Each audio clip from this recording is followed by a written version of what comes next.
के सीएम कब किससे नाराज हो जाएं और कब किस पर खुश हो जाएं, ये बात सिर्फ और सिर्फ बिहार के सीएम ही जानते हैं। एक बार फिर कुछ ऐसा ही होता हुआ नजर आ रहा है। नमस्कार, मैं श्वेता और आप देख रहे हैं न्यूज़ वन नेशन। मुख्यमंत्री नीतीश कुमार कब किससे खुश हो जाएं और कब किस पर नाराज हो जाएं, ये सिर्फ और सिर्फ नीतीश कुमार ही जानते हैं। बिहार की राजनीतिक गलियारों से इस बात को लेकर चर्चाएं उठ रही हैं कि एक बार फिर से नीतीश कुमार शायद बीजेपी से नाराज चल रहे हैं। इस बात में कितनी सच्चाई है, ये तो अब नीतीश कुमार ही जानते हैं, लेकिन सूत्रों के हवाले से खबर निकल के सामने आ रही है जो हम आप तक पहुंचा रहे हैं।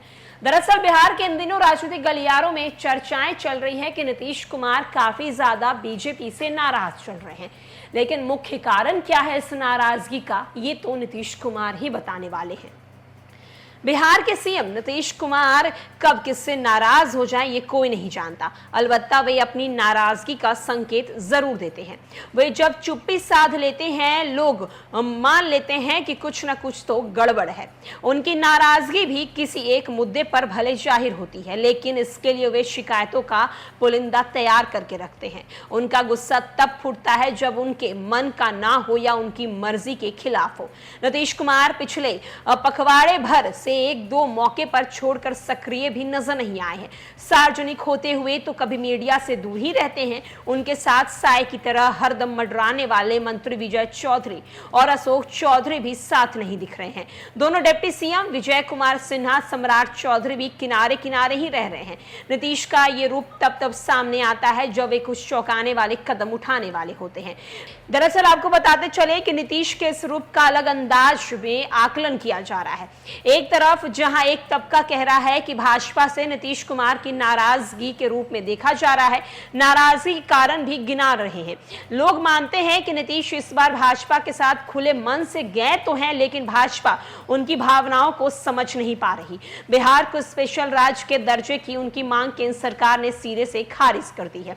इसकी भरपाई विशेष पैकेज से तो की गई, लेकिन विपक्ष ने जिस तरह से विशेष राज्य के मुद्दे को उठाया है, उससे नीतीश काफी ज्यादा आहत है। नीतीश की नाखुशी का दूसरा कारण बताया जा रहा है, बड़ी मुश्किल से उन्होंने जातीय जनगणना का मुद्दा आरजेडी के हाथ से झटकाया था।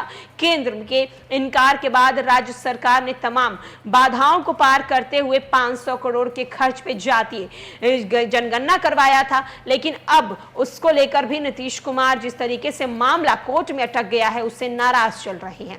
जानकार मानते हैं कि नीतीश कुमार को एक और भय सता रहा है। प्रशांत किशोर का बिहार में राजनीतिक फलक पर अभ्युदय जितना इंडिया ब्लॉक की अग्रणी पार्टी आरजेडी के खतरे की घंटी बना हुआ है। वर्ष 2020 के विधानसभा चुनाव में चिराग पासवान की वजह से नीतीश कुमार की पार्टी जदयू को भारी नुकसान झेलना पड़ा था। नीतीश कुमार को अब वो डर एक बार फिर से सताता हुआ दिख रहा है कि आने वाले दिनों में प्रशांत किशोर की पार्टी ने अगर बिहार की राजनीतिक में कदमें रख दी और कदम रखने के बाद अगर कुछ ऐसा कर दिया तो कहीं नीतीश कुमार की मुश्किलें यानी जदयू की मुश्किलें ना बढ़ जाए। एक तरफ जहां नीतीश कुमार के मन में क्या चल रहा है, ये बातें नीतीश कुमार ही जानते हैं, और ये बात नीतीश कुमार जब आम जनता को बताना चाहते हैं, मीडिया को बताना चाहते हैं, तभी वो जग जाहिर भी करते हैं। लेकिन सवाल ये उठ रहा है कि नीतीश कुमार इन दिनों चुपचाप क्यों है। फिलहाल के लिए इस अपडेट में इतना ही।